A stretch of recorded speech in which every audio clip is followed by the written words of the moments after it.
So now we have two virtual machines, Kali Linux, the attacking machine or client, and Bbox Linux server, which will be the victim or server.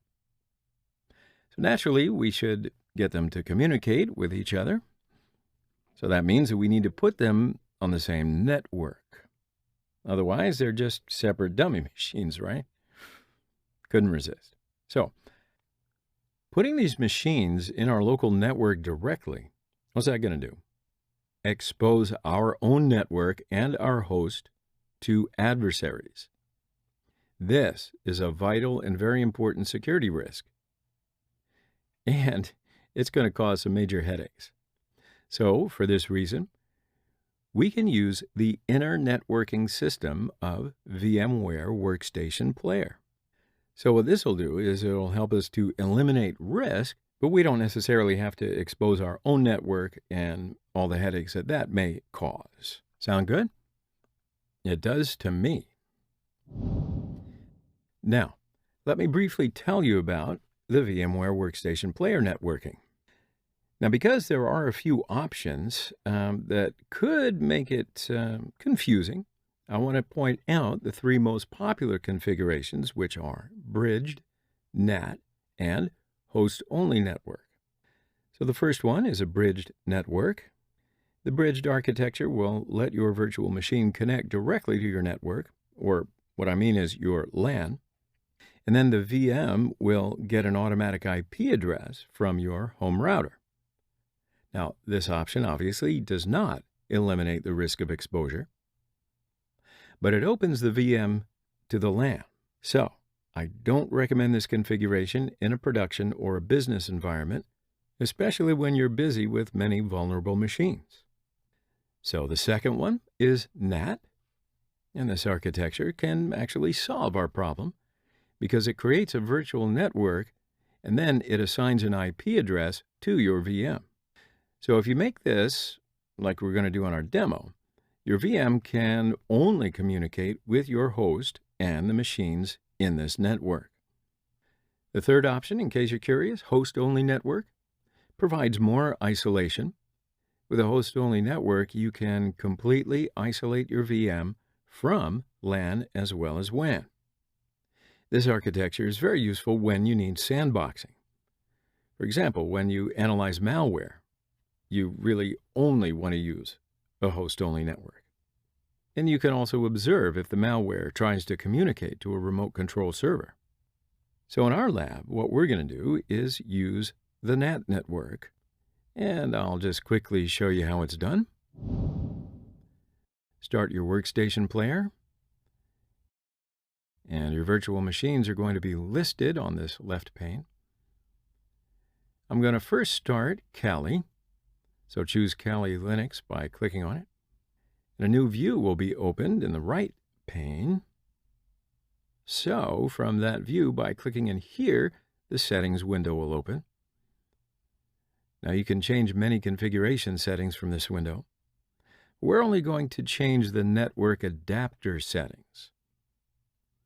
So when you click on Network Adapter, on the right pane, you're going to see the network option that we mentioned a little while ago, right? And I'm going to check NAT and click OK. And then I will quickly do the same thing for our vulnerable virtual machine Bbox. Okay, good. So now both machines are in the NAT network. And let's check to see if they're connected. So let's start up Kali Linux by double-clicking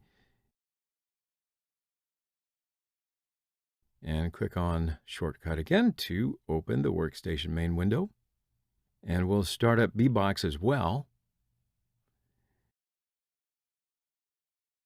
And I'm going to log into Kali. Now let's open up the terminal and check the IP address by typing the ipconfig command. And we get that the IP address is 192.168.227.128. So I'm going to do the same thing for Bbox as well. ipconfig, and there's the IP address of Bbox, 192.168.227.130. Okay, so now let's type ping 192.168.227.128, and bbox can reach Cali. So let's return to Cali and ping the IP address of bbox, and perfect. bbox will also allow the connection.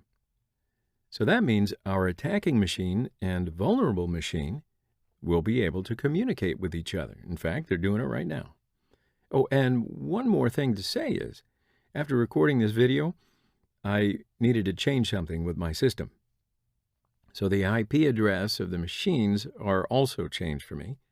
So for Kali Linux, I will be using 192.168.204.128, and for bbox, I will be using 192.168.204.130. Okay, so congratulations, your virtual machines are now ready to run and communicate. They are operational.